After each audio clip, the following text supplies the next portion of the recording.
चारों के चारों लिगेंड एक जैसे हैं, सिमिलर लिगेंड्स हैं। ओके बेटा, तो उस केस में अगर हमारे पास क्या कोई पोलराइजेशन होगा उस केस के अंदर। ओके बेटा, क्लियर है। तो उस केस में क्योंकि हम कह रहे थे कि सिमिलर टाइप के लिगेंड लगे हुए हैं चारों तरफ, तो उनमें कोई ऐसा डाइपोल मोमेंट क्रिएट होना नहीं है उनकी तरफ से, एक दूसरे का कैंसल आउट करेंगे, डाइपोल मोमेंट क्रिएट भी होएगा, तो यानी ओवरऑल डाइपोल मोमेंट जीरो होगा। और यू कैन से ओवरऑल हम पोलराइजेशन की बात करें तो वो पॉसिबल नहीं है उसके अंदर। ठीक है, जो हमने लास्ट टाइम डिस्कस किया था आई थिंक सो। ओके, फिर हमने क्या एग्जाम्पल लिया, हमने एग्जाम्पल लिया कि मान लीजिए कि हम क्या करते हैं, उन चारों लिगेंड जो सिमिलर टाइप के लिगेंड हैं उनको हम क्या करते हैं, एक रिप्लेस कर देते हैं उनमें से, उसको मान लीजिए एल, यानी कि डिफरेंट इलेक्ट्रोनेगेटिविटी का हो जाएगा वो। ठीक है बेटा, उस टाइम क्या होता है, फिर मान लीजिए क्योंकि अब प्लेटिनम पे एक साइड एक्स लिगेंड लगा हुआ है और एक साइड एल लिगेंड लगा हुआ है, तो डेफिनेटली क्योंकि इलेक्ट्रोनेगेटिव डिफरेंट है तो डेफिनेटली यहाँ कुछ ना कुछ डाइपोल मोमेंट क्रिएट जरूर होगा, पोलराइज और अब वो डिपेंड करेगी कि उन दोनों में से एक्स या एल में से किसकी पोलराइजेबिलिटी ज्यादा है। तो ये इन्होंने उस टाइम डिस्कस किया था हमने कि सपोज मान लीजिए आपका लिगेंड जो एल है उसकी पोलराइजेबिलिटी ज्यादा है एक्स के कंपैरिजन में। ओके बेटा, मान लीजिए हमने क्या कहा, लिगेंड एल है जिसकी पोलराइजेबिलिटी ज्यादा है एक्स के कंपैरिजन में, तो जो इंड्यूस्ड डाइपोल होगा एक्स के ऊपर डेफिनेटली वो डिफॉर्म करेगा प्लेटिनम के ऊपर जो इलेक्ट्रॉन क्लाउड होंगे, और जब उसको डिफॉर्म करेगा तो उसमें क्या होगा, डेफिनेटली जो बॉन्डिंग होगी वो इफेक्टिवली होगी, और इफेक्टिवली अगर बॉन्डिंग होगी तो बॉन्ड स्ट्रेंथ भी ज़्यादा हो जाएगी, बॉन्ड एनर्जी भी ज़्यादा हो जाएगी। ओके, प्लेटिनम और x as compare to platinum, sorry platinum और एल लिगेंड के बीच में as compare to platinum x जो इसका ट्रांसपोजिशन पे है। अब क्योंकि बॉन्डिंग ज़्यादा हो जाएगी, इसका क्या मतलब है, इसका मतलब ये है कि बेटा जो ओवरलैपिंग थे, ओवरलैप ऑर्बिटल्स थे जो प्लेटिनम के पास जो अवेलेबल थे, तो उनके साथ इफेक्टिवली बॉन्डिंग यहाँ होने से कि बॉन्ड स्ट्रॉन्ग हो जाएगा, और जो इसके ट्रांसपोजिशन से प्लेटिनम और एक्स के बीच में जो बॉन्ड बना हुआ है वो वीक हो जाएगा, क्योंकि ऑब्वियस सी बात है इसने मैक्सिमम ओवरलैप कर लिया अपनी तरफ, वो वीक हो जाएगा तो वो बॉन्ड लॉन्गर हो जाएगा, लंबा हो जाएगा थोड़ा सा, और वीक हो जाएगा तो उसको डेफिनेटली जब आप रिएक्शन प्रोसीड करोगे जहाँ सब्स्टिट्यूशन होगा तो वो एक्स वाला जो लिगेंड था वो इजीली रिप्लेस हो जाएगा। ओके बेटा, तो हमें ये ध्यान रखना है जिस लिगेंड की जितनी ज्यादा पोलराइजेबिलिटी ज्यादा होगी उसकी उतनी ही टेंडेंसी होगी कि वो ट्रांस इफेक्ट को ज्यादा शो करे, पावर ट्रांस इफेक्ट है, ट्रांस डायरेक्टिंग पावर उसकी ज्यादा होगी, और वो अपने से जो ट्रांस पोजिशन पे जो लिगेंड है उसको इजीली रिप्लेस कर पाएगा या सब्स्टिट्यूशन करने देगा बेटा ये। ठीक है बेटा, ये मेनली पोलराइजेशन थ्योरी है। हम इसको कुछ अगर समझना चाहें तो यहाँ स्ट्रक्चर से समझ सकते हैं, जो चीजें मैंने अभी अभी तुम्हें डिस्कस करी है ये मैंने दिखाने की कोशिश की है कि भाई मान लीजिए ये हमारे पास चार लिगेंड सिमिलर जैसे लगे हुए हैं और यहाँ हमने एक को रिप्लेस कर दिया एल के साथ, मान लीजिए यहाँ इसकी अगर पोलराइजेबिलिटी ज़्यादा है, ये डिफॉर्म करेगा, यहाँ ये ओवरलैपिंग बहुत ज़्यादा हो जाएगी इसके अंदर, तो डेफिनेटली इस बॉन्ड को ये रिप्लेस करने में थोड़ा सा इजी हो जाएगा। ओके बेटा, जितना ज़्यादा ट्रांस इफेक्ट होगा एल का उतनी ही इजीली इस बॉन्ड को रिप्लेस करना आसान हो जाएगा, क्योंकि ये बॉन्ड वीकर हो जाएगा। वीक का मतलब ये है कि ये इसकी बॉन्ड लेंथ है वो ज़्यादा लंबी हो जाएगी। ओके बेटा, क्लियर है।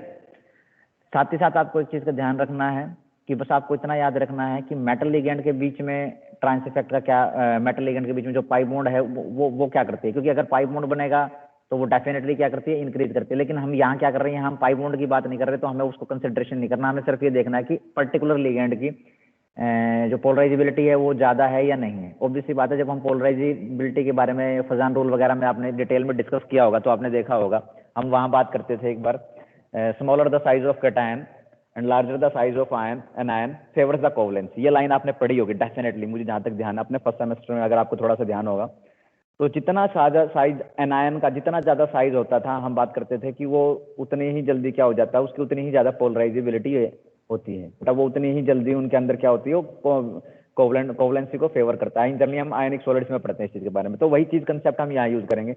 जितना बड़ा साइज आयन का होगा या लिगेंड का होगा, ओके बेटा, वो क्या करेगा, उतना ही ज्यादा उसकी पोलराइजेबिलिटी ज्यादा हो जाएगी, और जितनी ज्यादा पोलराइजेबिलिटी होगी तो ऑब्वियस सी बात है वो डिफॉर्मेशन या पोलराइजेशन जो ओवरऑल होगा वो बहुत ज्यादा होगा, और पोलराइजेशन अगर बहुत ज्यादा होगा इट मीन्स मेटल एटम और लिगेंड के बीच में बॉन्ड स्ट्रांग बनेगा, और बॉन्ड अगर स्ट्रांग बनेगा इट मीन्स क्या है, जो उससे अपोजिट ट्रांसपोजिशन पे जो लिगेंड लगा हुआ है उनके साथ उनका क्या होगा, उसको वो बॉन्ड को वीक कर देगा या उसको उसकी लेंथ को इंक्रीज कर देगा, और लेंथ इंक्रीज होगी तो डेफिनेटली उस बॉन्ड को रिप्लेस करना थोड़ा सा इजी हो जाएगा। ओके बेटा, जैसे आप अगर यहाँ देख पा रहे हो हमने 3 आयन लिए हैं, क्लोराइड, ब्रोमाइड, आयोडाइड, ठीक है बेटा, तो लेफ्ट टू राइट हम देख रहे हैं कि साइज इंक्रीज हो रहा है, होगा, तो डेफिनेटली आपकी पोलराइजेबिलिटी भी इंक्रीज होगी जब as move from left to right, यानी कि आयोडाइड की सबसे ज्यादा होगी, आफ्टर दैट ब्रोमाइड और आफ्टर दैट क्लोराइड। ओके बेटा, अगर पोलराइजेबिलिटी इंक्रीज हो रही है इट मीन्स क्या है, आपका ट्रांस इफेक्ट भी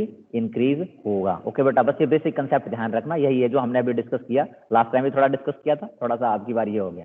चलिए प्रोसीड करते हैं बेटा इसको और आगे थोड़ा सा चलते हैं, इसको एग्जाम्पल से समझने की कोशिश करते हैं। मान लीजिए हमारे पास प्लेटिनम का एक कॉम्प्लेक्स है। ओके बेटा, क्या कॉम्प्लेक्स है, जो हम 4 लिगेंड रहे थे, हमने क्या किया, हमने सिस और ट्रांस को कंपेयर करने को वहां से हमने कुछ डाटा उठाया ताकि हमें थोड़ी सी चीजें समझ में आ जाए। हमारे पास 2 कॉम्प्लेक्स है बेटा, देखो मैंने अलग अलग कलर में नाम लिखे हैं ताकि थोड़ा सा आपको इजी सा लगे, डिफ्रेंशिएशन करने में थोड़ा आपको आसान सा लगे। जो एक पर्टिकुलर कलर में लिखा हुआ बेटा, ये देखो, ये दिस इज योर ट्रांसफॉर्म, यानी कि प्लेटिनम के जो ये प्लेटिनम सेंट्रल मेटल एटम है, जो ये आपको शो हो रही है सर कर्सर से, जो मैं मूव करके दिखा रहा हूँ आपको, इसके 2 क्लोराइड आयन लगे हुए हैं और बेटा 2 ट्राईथाइल फॉस्फीन लिगेंड लगे हुए हैं।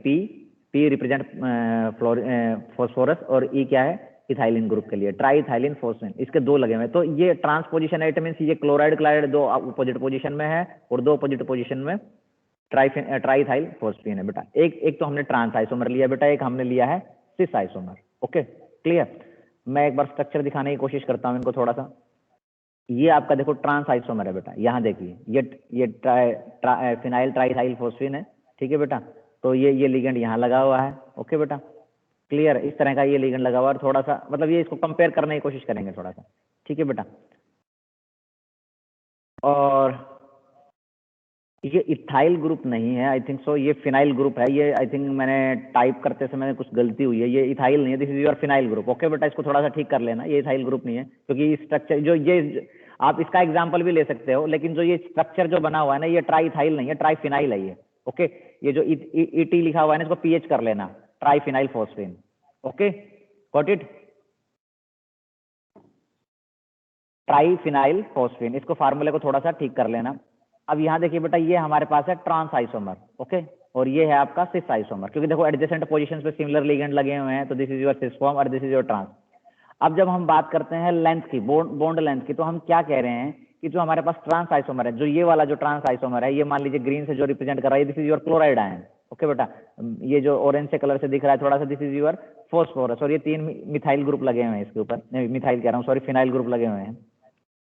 तो अब आप इसको ध्यान से देखिए, जो ये कह रहा है कि मेटल प्लेटिनम की जो है ये, और ये जो क्लोराइड, इसके बीच में जो ये बॉन्ड डिस्टेंस है, जो ये जो लाइन है, ये 2.294 पिकोमीटर है। पीएम रिप्रेजेंट फॉर पिकोमीटर, ये 229.4 पिकोमीटर है, इसकी क्या है ये बॉन्ड लेंथ या बॉन्ड डिस्टेंस प्लेटिनम और क्लोराइड के बीच में, in case of trans isomer. जब हम बात करते हैं सिस की, सिस आइसोमर है ये हमारे पास, सिस आइसोमर में हम क्या देखते हैं कि बेटा इसकी जो प्लेटिनम और क्लोराइड की जो बॉन्ड डिस्टेंस है वो क्या हो जाती है, वो 236.4 से लेके 230, यानी कि देखो इंक्रीज हो गई बेटा। ओके बेटा, यहाँ इंक्रीज है और यहाँ है, प्लेटिनम और क्लोराइड के जो बीच का डिस्टेंस है।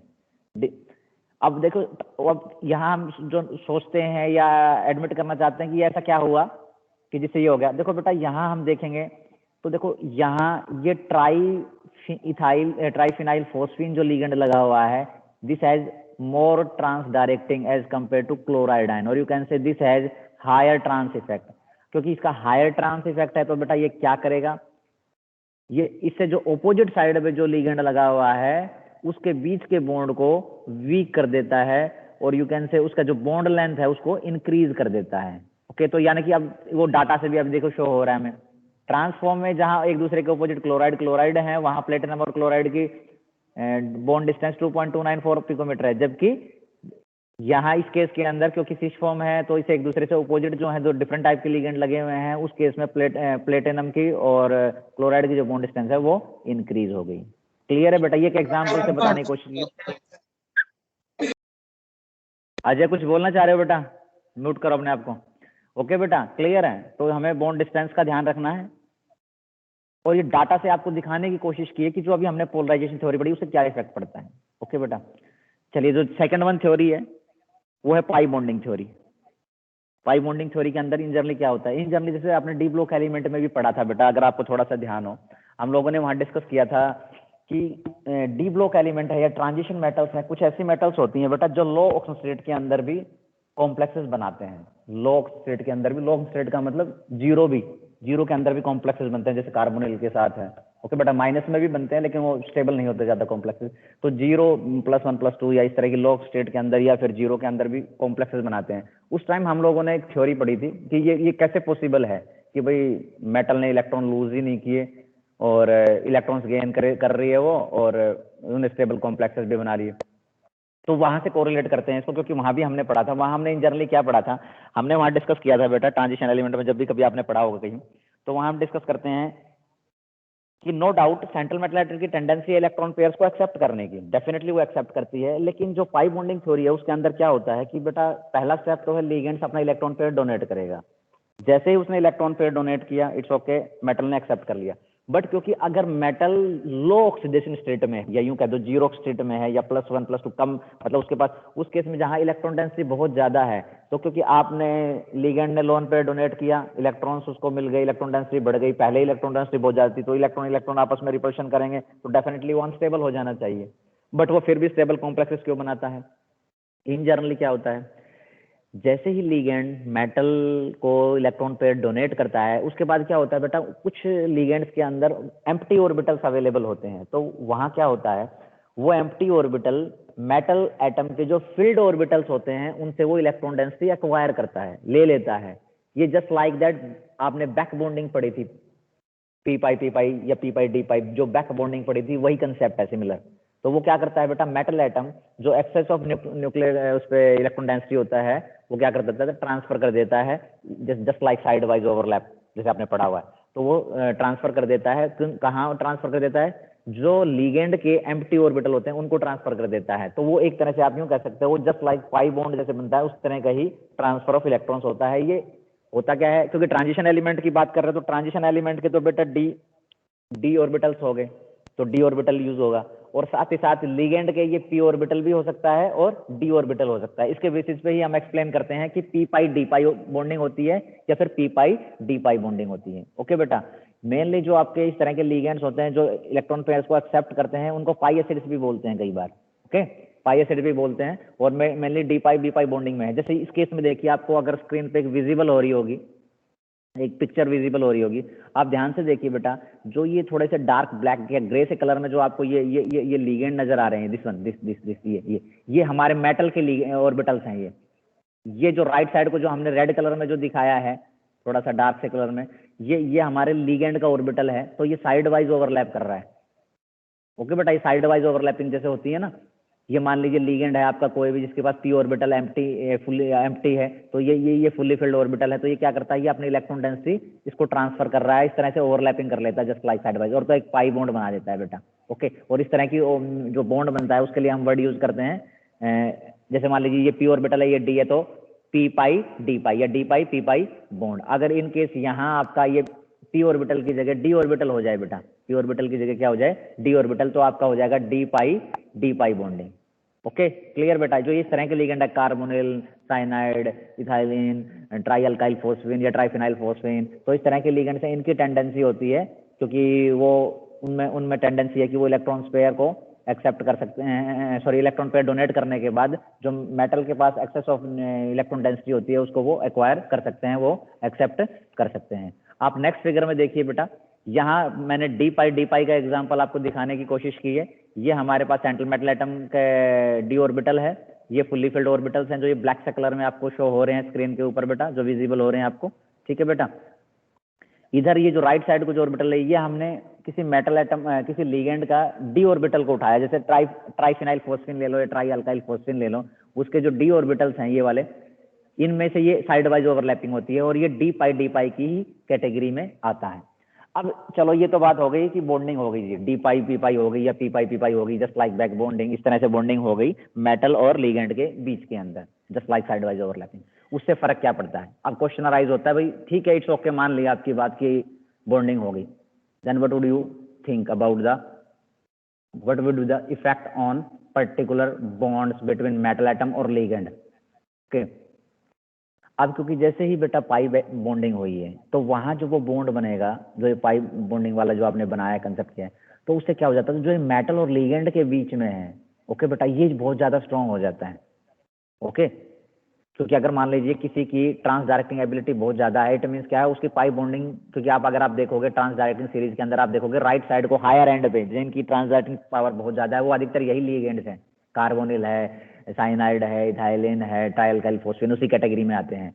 तो ये क्या करते हैं बेटा, क्योंकि इनकी ट्रांस डायरेक्टिंग एबिलिटी बहुत ज़्यादा होती है तो ये पाई बॉन्डिंग लिगेंड्स की तरह ट्रीट करते हैं और क्या करते हैं, ये मेटल लिगेंड के बीच में जो पाई बॉन्ड बनाने की वजह से बॉन्ड स्ट्रॉन्ग बन जाता है। अब क्योंकि ये बॉन्ड अगर स्ट्रॉन्ग बन गया है, ओके बेटा, ओके, अगर ये स्ट्रॉन्ग बॉन्ड बना रहा है मेटल एटम के साथ, तो ये क्या कर रहा है, एक तरह से मेटल एटम जो है आपकी उसमें से चार्ज को रिमूव कर रहा है, क्योंकि पाई बॉन्ड तभी बनेगा ना बेटा जब मेटल अपने इलेक्ट्रॉन्स को ट्रांसफर कर देती है दूसरे पे। जैसे ही उसने ट्रांसफर किया तो वहां क्या हो जाएगा, एक तरह से चार्ज रिमूव हो गया बेटा। अब चार्ज रिमूव हो गया, इट मीन्स क्या है, यानी कि अब जो हम कंसेप्ट पढ़ रहे थे, हम जो सब्स्टिट्यूशन पढ़ रहे थे, SN2 की बात कर रहे थे, सब्स्टिट्यूशन, न्यूक्लियोफिलिक सब्स्टिट्यूशन की बात कर रहे थे कि हमारा स्क्वायर प्लेनर कॉम्प्लेक्स के अंदर एक मेटल एटम आता है और वो उस पर प्लेन, अबो द प्लेन या बिलो द प्लेन वो अटैक करता है। तो क्योंकि बेटा जैसे ही वो चार्ज डेंसिटी उस पर रिमूव हुई वहां से या ट्रांसफर हुई तो उसके पास टेंडेंसी क्या हो जाती है कि वो एक्स्ट्रा लिगेंड आ सकता है, एंट्रेंस इजी हो जाता है और वो 4 कोऑर्डिनेटेड स्पेसिस से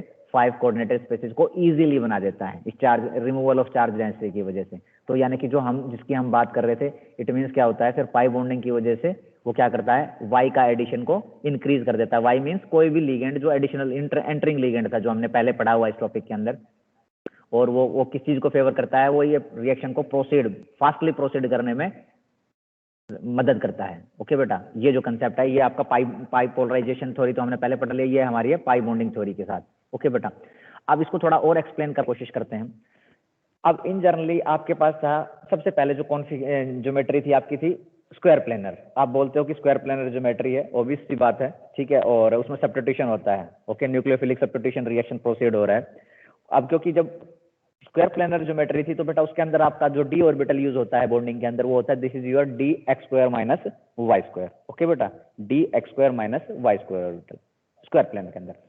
लेकिन जब एक एंटरिंग लिगेंड आता है और वो अटैक करता है अबो द प्लेन और you can say below the plane, तो अब क्या करता है, हम मानते हैं कि वो जेड एक्सिस के अलोंग आ रहा है, एक तरह से जेड एक्सिस की तरफ से आएगा अटैक करने के लिए, क्योंकि d x square minus Y square orbital already हैं जो स्क्वायर प्लेनर ज्योमेट्री में यूज हो रहे हैं। इट मीन्स कि और d x square minus Y square orbital के अगर लोब आपको ध्यान हो कि किस साइड रिजाइड करते हैं तो वो एक्स एक्सिस और वाई एक्सिस के अलोंग होते हैं बेटा, ठीक है।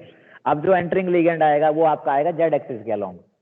ओके बेटा, जो अटैक करेगा उसके बाद जो एक्चुअल में ट्राइगोनल बाइपिरामिडल जो ज्योमेट्री बनने वाली है आपकी। ओके बेटा, ओके, तो यानी कि उसमें क्या होगा, जब जेड एक्सिस के अलाउंग आएगा तो डेफिनेटली वो आपका ये ओवरऑल जो ये पूरा मॉलिक्यूल बनेगा, ट्रांजिशन स्टेट बनेगा, उसमें डी एक्स जेड ऑर्बिटल और डी वाई जेड ऑर्बिटल का भी कंट्रीब्यूशन होगा। ओके बेटा, मतलब हम उनको नेग्लेक्ट नहीं कर सकते कि उनका नहीं होगा, क्योंकि ऑब्वियस सी बात है जेड एक्सिस भी आ गया और d x square minus Y square orbital के अंदर ऑलरेडी एक्स और वाई एक्सिस तो हम पहले ही यूज कर रहे थे, यानी कि डी एक्स जेड और डी वाई जेड ऑर्बिटल भी कंट्रीब्यूट करेंगे किस चीज के अंदर, पाई बॉन्डिंग किसमें, in trigonal bipyramidal transition state. Okay बेटा, क्योंकि पहले हमारे थे स्क्वायर प्लेनर और जैसे एंटरिंग लिगेंड आता है उसने अटैक किया अबो द प्लेन और बिलो द प्लेन और वो क्या कर देता है, वो ट्राइगोनल बाइपिरामिडल ज्योमेट्री बना देता है। ओके बेटा, अब क्योंकि बेटा जब ये डी एक्स जेड और D Y Z orbital contribute करेंगे पाई बॉन्डिंग के अंदर, ट्रांजिशन स्टेट के अंदर अगर ये कंट्रीब्यूट करेंगे तो डेफिनेटली ये क्या करेंगे बेटा, डेफिनेटली ये ट्रांजिशन स्टेट को ज्यादा स्टेबल करेंगे, क्योंकि ये ट्रांजिशन स्टेट की एनर्जी को लोअर कर देते हैं। ओके बेटा, क्योंकि देखो फर्स्ट ऑर्बिटल के अंदर अगर हम बात करें या ग्राउंड स्टेट के अंदर हम बात करें तो वहाँ रिएक्टेंट के अंदर जो हमारी एनर्जी की बात थी वहाँ सिर्फ d x square minus Y square orbital use हो रहा था, तो हम कह सकते हैं वो बहुत स्मॉल था जो इफेक्ट था ओवरऑल। लेकिन जैसे ही आपने क्या किया, एक एंटरिंग लिगेंड को अटैक किया और एंटरिंग लिगेंड को अटैक किया तो उसमें क्या हो जाता है, कंट्रीब्यूशन बढ़ गया, डी एक्स जेड और वाई जेड ऑर्बिटल्स का भी कंट्रीब्यूशन हो गया। अब वो कंट्रीब्यूट कर रहे हैं, इट मीन्स क्या है, एनर्जी का डिस्पर्स हो जाएगा, इट मीन्स क्या है, जो एनर्जी आपकी पहले वाले सिस्टम में थोड़ी सी ज्यादा थी वो क्या हो जाएगी, लोअर्ड हो जाएगी, ज्यादा स्टेबिलिटी को अचीव करेगा ट्रांजिशन स्टेट। और अगर वो ट्रांजिशन स्टेबिलिटी को अचीव करेगा, इट मीन्स क्या है, जो हमने पहले पढ़ा था कि हमारी एक्टिवेशन एनर्जी क्या हो जाएगी, लो हो जाएगी। और एक्टिवेशन एनर्जी अगर लो हो जाती है तो डेफिनेटली जो ट्रांसपोजिशन पे जो लिगेंड लगा हुआ होता है वो रिमूव हो जाता है इजीली। तो ओवरऑल कंसेप्ट क्या है, ओवरऑल कंसेप्ट ये है कि जो हमारे पाई एक्सेप्टर लिगेंड्स हैं, ओके बेटा, जो पाई एक्सेप्टर लिगेंड हैं वो आपकी जो रिएक्शन इंटरमीडिएट बनते हैं, जैसे जस्ट लाइक ट्राइगोनल बाइपिरामिडल हमने बनाया था स्क्वायर प्लेनर केस में, उनको क्या करते हैं, उनकी स्टेबिलिटी को बढ़ाते हैं bye lowering the activation energy of the reactants. Okay बेटा, और उससे क्या हो जाता है, फिर जब वो ज़्यादा स्टेबल हो जाता है, एक्टिवेशन एनर्जी कम हो जाती है, तो ईजिली आपका जो एंटरिंग लिगेंड है वाई, वो क्या करता है, जो आपका प्लेटिनम और एक्स बॉन्ड है, जिसमें से आप एक्स को रिमूव करना चाहते हैं, उस बॉन्ड को रिप्लेस कर देता है और ट्रांसपोजिशंस पे एल आ जाता है। ओके बेटा, क्योंकि पुअर बॉन्डिंग हो जाती है उसकी वजह से। इन जनरली जो आपका पाई एक्सेप्टर बॉन्डिंग की बात करते हैं, पाई एक्सेप्टेबिलिटी की बात करते हैं किसी लिगेंड की, तो उनका जनरली सीक्वेंस ये होता है बेटा, जो आपको स्क्रीन पे विजिबल हो रहा होगा। तो एक्चुअल में ऑर्डर ये होता है इसका, इथाइलिन सबसे ज़्यादा है, after that carbonyl, after that cyanide, trialkyl phosphine, nitro, thiocyanide, iodide, bromide, chloride, ammonia और हाइड्रोक्साइड आयन। ये जनरली ये ट्रेंड है इसका बेटा, जो हम बात करते हैं पाई एक्सेप्टेबिलिटी। पाई एक्सेप्टेबिलिटी मतलब जिसकी टेंडेंसी है मेटल एटम के साथ पाई बॉन्ड बनाने की। ओके बेटा, मतलब देखो एक बॉन्ड तो बन ही रहा है, साथ साथ वो क्या करता है, इलेक्ट्रॉन डेंसिटी को अपनी तरफ अट्रैक्ट कर रहा है। तो ओवरऑल हम क्या कह सकते हैं कि अगर कोई आपके पास लिगेंड है विद स्ट्रॉन्ग ट्रांस इफेक्ट, जिसका ट्रांस इफेक्ट बहुत ज़्यादा है, तो वो क्या करता है, वो ग्राउंड स्टेट को भी अफेक्ट करता है। ओके बेटा, और एज वेल एज वो ट्रांजिशन स्टेट को भी अफेक्ट करता है। ग्राउंड स्टेट को कैसे अफेक्ट करेगा, in case of polarization, polarization क्या करेगा, बॉन्ड्स को वीकन कर देता है ग्राउंड स्टेट के अंदर, और जबकि पाई बॉन्डिंग थ्योरी की जो टेंडेंसी है अगर किसी में, तो वो क्या कर देता है, वो ट्रांजिशन स्टेट को स्टेबल करता है। तो ये दोनों के ही दोनों फैक्टर क्या करते हैं बेटा, कंट्रीब्यूट करते हैं ट्रांस इफेक्ट के अंदर। ओके बेटा, तो बस ये थोड़ा सा ध्यान रखना, आपको पाई एक्सेप्टर का भी ध्यान रखना है और सिग्मा डोनर एबिलिटी वाले लिगेंड्स का भी ध्यान रखना है, उनके बेसिस पे ही हमने ये सीरीज की है। ओके बेटा, आपकी ये यूनिट, ये जो चैप्टर हम पढ़ रहे थे ये खत्म हो गया है। Okay, good luck. Good luck इसलिए है क्योंकि आप इस यूनिट को पढ़िए, घर पे जाके देखिए, कुछ कंसेप्ट को डिस्कस करने की कोशिश कीजिए अपने फ्रेंड्स के साथ, कुछ ना कुछ कंक्लूजन निकल के आएगा। फिर भी कोई दिक्कत होगी तो हम अगेन कुछ टॉपिक्स को दोबारा डिस्कस कर सकते हैं। आप में से बताइए बेटा, कोई ऐसा टॉपिक, कोई ऐसी चीज़ जो इस यूनिट में हमें ना समझ में आई हो या आप डिस्कस करना चाहते हो, तो आप मुझसे शेयर कर सकते हैं, हम डिस्कस कर सकते हैं उसको अगली यूनिट शुरू करने से पहले।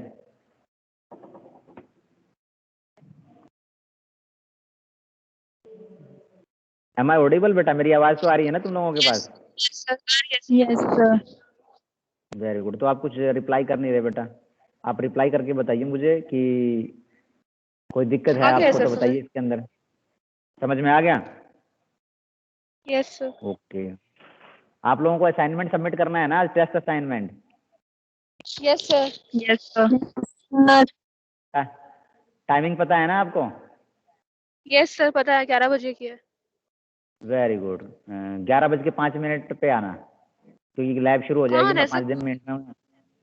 लैब नंबर आई थिंक 1 में होगा, मैं 1 या 2 देख लेना, 1 में ही मिलूंगा मोस्ट प्रोबेबल। लैब नंबर 1 के अंदर आप आना अपना असाइनमेंट, और प्लीज़ भीड़ में मत आना। ओके, 4-4, 5-5 के ग्रुप्स में आना, ताकि आपको भी दिक्कत ना हो, मुझे भी दिक्कत ना हो। ज़्यादा टाइम नहीं लगाएंगे, कोशिश करेंगे घंटे के अंदर फ्री कर देंगे, 11 से 12 के बीच में लगभग सारा काम खत्म कर देंगे।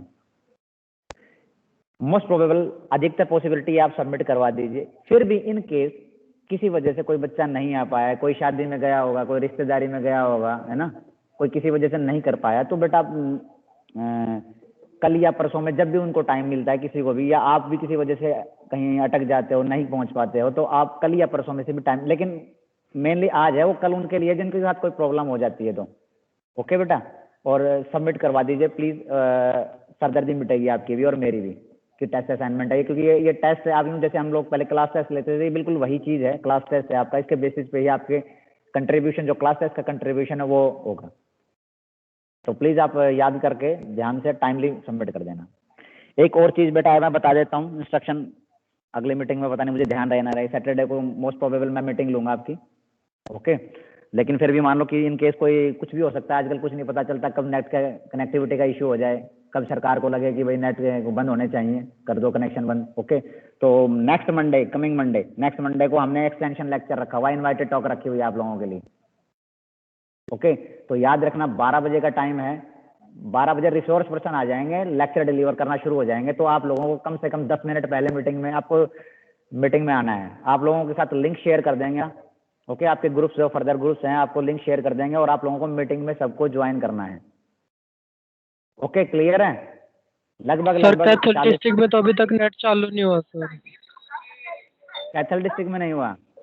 नहीं सर। ओके, चलो बेटा, होप फॉर द बेस्ट कि शायद जब तक चालू हो जाए, कोशिश हो जाए। मैं कह रहा हूँ ना बेटा, वही वाली बात है कि कुछ जगह हो सकता है प्रॉब्लम होंगी, इसीलिए मुझे लग रहा था मीटिंग में भी कम नहीं बच्चे सर, हो सकता जैसे है आज मेरी। तो क्लास कर ली सर अटेंड, कल कैसे करेंगे सर? आज तो करनाल आना ही था तो आज हो गई, तो कल कैसे होगी? कल बेटा देख, मेरी क्लास तो है नहीं, देख बेटा, है ना बेटा, यस सर। नहीं मेरी बस क्लास तो है नहीं, लेकिन ठीक। बेटा मोस्ट प्रोबेबल हो सकता है कुछ ना कुछ हो सकता है वो रिजोल्व कर रहे होंगे, जो एडमिनिस्ट्रेशन होगा। अपना माइक माइक म्यूट कर लो बेटा, कि मैडम मैं बोलता हूँ, क्योंकि पीछे से ना बैकग्राउंड से आपकी आवाज़ आ रही, तो मैं थोड़ा डिस्टर्ब हो रहा हूँ ज़्यादा, बैकग्राउंड से कुछ आवाज़ आ रही। तो बेटा उसमें क्या कि हो सकता है कि देखो वहाँ एडमिनिस्ट्रेशन को लगा होगा कि शायद 1-2 दिन और बढ़ा दी जाए, तो मोस्ट प्रोबेबल रिजोल्व हो ही जाएगा, सभी जगह रिजोल्व हो रहे हैं धीरे धीरे। फिर भी बाकी ज़्यादा ऐसा कर सकता हूँ बेटा मैं, इनकेस अगर किसी स्टूडेंट को मेरा लेक्चर मान लो आज वो नहीं देख पाया किसी वजह से, इंटरनेट की कनेक्टिविटी से, मैं आपके साथ लिंक शेयर कर दूंगा। जैसे वैसे तो वैसे हमारे पड़े होते हैं इसके अंदर, आप डाउनलोड भी कर सकते हो। इनकेस जिसको नहीं भी होगा तो उसके लिए मैं इतना कर सकता हूँ कि मैं इस लेक्चर को डाउनलोड करूँ, किसी गूगल ड्राइव में डाल दूँ और उसका लिंक शेयर कर लूँ, तो आप उसमें टाइम निकाल के आप देख सकते हो। ऐसा कोई इशू नहीं है बेटा जयवीर। हम अपने मतलब जितने हम लोगों को रिसोर्सेज का पता है वो कोशिश कर सकते हैं, लेकिन कुछ चीज़ें ऐसी हैं जिसपे हमारा बस नहीं चलता। ये नेट का कनेक्टिविटी का जो इशू है, ये हमारे बस से बाहर है ये चीज़ें। ओके बेटा, ये तो एडमिनिस्ट्रेशन ने देखना है, कब ओके सेटअप सर। करना है उन्होंने, कब ऑन करवाना है, कब बंद करवाना है, ये हमारे हाथ में नहीं है बेटा। ठीक है, फिर भी यूँ है ज़्यादा से ज़्यादा मैं ये कर सकता हूँ। फिर भी किसी को टॉपिक पर्सनली समझना हो तो हम किसी भी दिन जब आपका आना होगा, जैसे लैब्स वगैरह के दिन है, मैं अवेलेबल होऊंगा, तो मैं उस दिन भी डिस्कस कर सकता हूँ। आप में से अगर किसी को नहीं समझ में आएगा तो आप आ सकते हैं। ओके, नेक्स्ट मंडे तक हम होप फॉर द बेस्ट कि हमारी सारी प्रॉब्लम्स हैं due to net connectivity resolve हो जाएं, होप फॉर द बेस्ट हैं। कुछ नहीं होगा तो आगे की आगे देखेंगे बेटा उस टाइम की, लेकिन अभी तो यही पॉजिटिव माइंड से हम सोच के चलेंगे कि नेक्स्ट मंडे को, कमिंग मंडे को आपने 11:55, सॉरी 55 नहीं 50 मिनट, 11:50 पे आपका लिंक तो पहले ही शेयर कर दूंगा मैं। आप सभी को आना है, किसी एक बच्चे के लिए नहीं है बेटा वो इनवाइटेड टॉक एक्सटेंशन लेक्चर, वो सभी हर ग्रेजुएशन स्टूडेंट्स के लिए है। जो बच्चा केमिस्ट्री पढ़ता है, हमने लोगों ने आप लोगों के लिए किया वो लेक्चर हम लोगों के लिए नहीं है, मेनली प्रायोरिटी आपकी है। हम भी होंगे उस मीटिंग में सारे पूरे टाइम, आप लोगों के लिए है। केमिस्ट्री एसोसिएशन ऑर्गेनाइज करवा रही है, और केमिस्ट्री एसोसिएशन आप लोगों की है, आपकी अपनी है। हर बच्चा जो केमिस्ट्री पढ़ता है, हर टीचर जो केमिस्ट्री पढ़ाता है, वो उसका मेंबर है, ऑटोमेटिक है, बाय डिफॉल्ट है। ओके, ये आपकी एक्टिविटी है, इसको सक्सेसफुल करना आपका काम है, आपकी ड्यूटी है। एक चीज ये, दूसरी चीज, मुझे बेटा कुछ 4-5 वॉलंटियर चाहिए आपकी क्लास में से। वॉलंटियर का मतलब समझ रहे हो? जो हमारी एक्टिविटीज जो होती हैं उसको लीड करें। वो मुझे लीडर चाहिए जो इस चीज को लीड करें, क्योंकि अब तक मैं लीड कर रहा हूँ इन चीजों को अकेला। ठीक है, मैं चाहता हूँ, क्योंकि बच्चों से जुड़ाव ज्यादा हो नहीं पाता, आप लोगों को आपस में जुड़ते रहते हो एक दूसरे के साथ, तो मुझे चाहिए कि वो आप लोग जुड़े एक दूसरे के साथ, और आप लोग लीड करेंगे तो ज्यादा इंटरेक्शन होगी, ज्यादा प्रॉब्लम के सॉल्यूशंस आएंगे। जो भी हम एक्टिविटी, क्योंकि इन जनरली क्या होती थी पहले, जब ये कोरोना काल नहीं होता था तो फिजिकली होती थी एक्टिविटी, पार्टिसिपेट करते थे, वॉलंटियर होते थे कुछ, वो इसके कुछ पर्टिकुलर पोस्ट भी हम उनको असाइन करते थे, और वो लीड भी करते थे, और इंटरेक्टिव होता था ज्यादा चीजें। हालांकि कोशिश हम अभी भी कर रहे हैं कि इंटरेक्टिव हों, तो मुझे 3-4-5 वॉलंटियर चाहिए जो इनको लीड करा करेंगे, जिनमें कैपेबिलिटी है लीडरशिप की। लीडरशिप मतलब हमें लीडर नहीं बनाने, नेता नहीं बनाने, पॉलिटिक्स में नहीं भेजना, हमें अपने एक्टिविटीज के लिए, जैसे घर में होते हैं 4-5 बंदे होते हैं जो चीज को लीड करते हैं, काम में मदद करते हैं, वो चीजें। तो ये हमारा जो एक परिवार है केमिस्ट्री एसोसिएशन, उसके अंदर लीड करने के लिए हमें अपने बच्चों में से कुछ बच्चे चाहिए ताकि वो लीड करें, क्योंकि आप लोगों को हम चाहते हैं कि आपकी जो छुपी हुई प्रतिभाएं हैं वो बाहर आएं, आपको मौका मिला करने के लिए। सिर्फ एक किताब नहीं होती कि किताब के 4 अक्षर पढ़ लिए बात खत्म, उसके अलावा भी बहुत चीजें होती हैं, कुछ और एक्टिविटीज भी होती हैं। आपका ऑल राउंड डेवलपमेंट होना चाहिए हर चीज के अंदर। सारों का नहीं हो सकता, लेकिन कुछ ना कुछ का जरूर होता है डेफिनेटली। कुछ ना कुछ चीजें हम सीखते हैं, कुछ ना कुछ हम लेक्चर सुनते हैं, उसमें कुछ ना कुछ पॉजिटिव चीज जरूर निकल के आता है। हम मान लीजिए हम पूरे लेक्चर कोई सुनते हैं, 50 मिनट कोई लेक्चर सुनते हैं, तो बेटा उस 50 मिनट में से कहीं ना कहीं, चाहे 2 मिनट, चाहे 3 मिनट, 4 मिनट, कुछ ना कुछ ऐसी चीज होती है जो हमारे दिमाग पर स्ट्राइक करती है। उस चीज को हम देख के कुछ सोचते हैं, या हम उससे कुछ सीखते हैं। आप ऐसा मत सोचिए कि अब मुझे कुछ समझ ही नहीं आ रहा। डेफिनेटली आप थोड़ी सी कंसंट्रेशन लगाओगे, हर 40-50 मिनट के लेक्चर में आपको कुछ ना कुछ जरूर ऐसी चीज लगेगी जो आपके लिए नई होगी, आप सीखना चाहोगे उससे, और सीखते भी हो, ऐसा नहीं है नहीं सीखते। तो ओके बेटा, मुझे 4-5 वॉलंटियर चाहिए, तो आप लोग मेरे को मोबाइल पे अपना नाम, रोल नंबर, क्लास के साथ जो इच्छुक हैं अपनी मर्जी से, वो अपने नाम सेंड कर देना। उनमें से हम देखेंगे हमें कितनी जरूरत होगी। दूसरी चीज क्लियर है बेटा? प्लीज आप ध्यान रखना, और जो मीटिंग में आज नहीं है उनको भी मैसेज कन्वे कर देना। नेक्स्ट मंडे अटेंडेंस का एक प्रॉपर चैनल है, मैं कहूंगा नहीं अटेंडेंस होगी, वो एक बकवास चीज हो जाती है कि मैं कहूँ अटेंडेंस होगी। ये अटेंडेंस का कोई लॉजिक नहीं है इसके साथ। हमारे बच्चों के लिए है, वो एक्टिविटी उनके लिए है।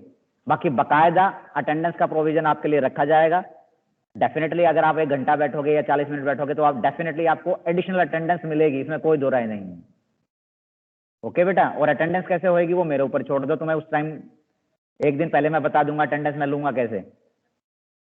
हर बच्चे की ली जाएगी, तुम्हारी क्लास की नहीं, हर क्लास की बेटा, चाहे वो फर्स्ट ईयर हो, चाहे सेकंड ईयर हो, चाहे फाइनल हो, चाहे वो मेडिकल का बच्चा हो, चाहे वो नॉन मेडिकल का हो। वो एक प्रॉपर तरीका होगा, वो हम डील कर लेंगे बाद में। लेकिन आप इस अटेंडेंस को लेकर ध्यान में नहीं रखना आपने सिर्फ ये ध्यान में रखना है कि हम लोगों के लिए एक एक्टिविटी ऑर्गेनाइज हो रही है। बाहर से एक resource person university of Delhi से बंदे को बुलाया जा रहा है। ऑनलाइन होगा आपका सारा सब कुछ, फिजिकली नहीं बुला रहे हैं। तो आप लोगों ने इंटरेक्ट होना है, सुनना है, और कुछ क्वेरीज होंगी तो वो भी डिस्कस करेंगे। कुछ चीजें होती कई बार टॉपिक से रिलेटेड है, हमारी एग्जैक्ट टॉपिक आपको जल्दी बता दिया जाएगा। मोस्ट प्रोबेबल नैनो टेक्नोलॉजी से रिलेटेड टॉपिक होगा एग्जैक्ट, क्योंकि मेरी अभी कन्वर्सेशन एग्जैक्ट नहीं हुई है कि उनका टॉपिक एक्चुअल क्या होगा, उनका नाम क्या होगा टॉपिक का।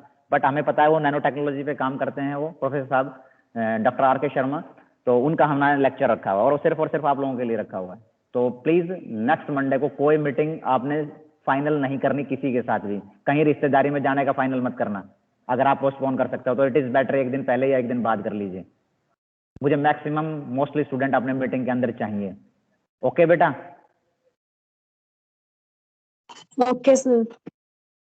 किसी तरह की कोई प्रॉब्लम है आप मुझसे बेहिचक बेटा बात कर सकते हो। आपके पास मेरा कॉन्टैक्ट नंबर है, हर स्टूडेंट के पास है, ग्रुप के अंदर मेरा नंबर पड़ा हुआ है। किसी को कोई हेजिटेशन हो सकती है, without hesitation you can contact me, without college also. ऐसा नहीं है कि कॉलेज आवर्स हैं तो उसके बाद तुम करोगे तो मैं कहूंगा नहीं बेटा फोन क्यों कर दिया। No, you are most welcome बेटा। इन केस कनेक्टिविटी इशू है आप बता सकते हैं, जैसे कि जेवियर ने बताया हमें कि कुछ डिस्ट्रिक्ट में प्रॉब्लम आ रही है। अगर कुछ डिस्ट्रिक्ट में प्रॉब्लम आ रही है और वहाँ हमारे स्टूडेंट हैं और वो हमारा लेक्चर नहीं सुन पाए, तो प्लीज़ बेटा आप मुझे अपना नाम, रोल नंबर मैसेज करके डेट डाल के मुझे बता सकते हैं कि सर मुझे उस दिन का लेक्चर मिस हो गया और मुझे वो देखना है। डेफिनेटली विल बेटा, I will try my best आप तक पहुँचाने की मैं पूरी कोशिश करूँगा। वो लेक्चर जैसे मर्जी पहुँचाऊँ, लेकिन पहुँचाऊँगा जरूर, ये श्योर है। तो इसी तरह बेटा ये एक्टिविटी को भी हमने अपनी को सक्सेसफुल बनाना है और डेफिनेटली करना है।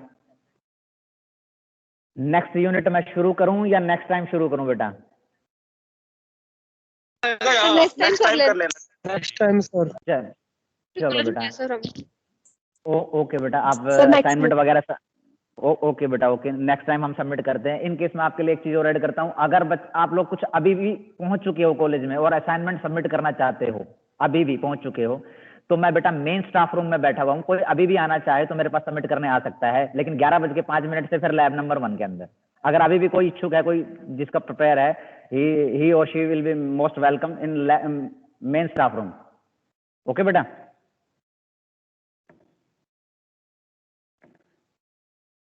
चलिए बेटा, मैं मीटिंग क्लोज करता हूँ आपकी, ठीक है? और आप अपना असाइनमेंट वगैरह सबमिट कीजिए। Next meeting most probable Saturday को ही रखूंगा मैं। ओके बेटा, मैं मीटिंग क्लोज करता हूँ and have a nice day बेटा।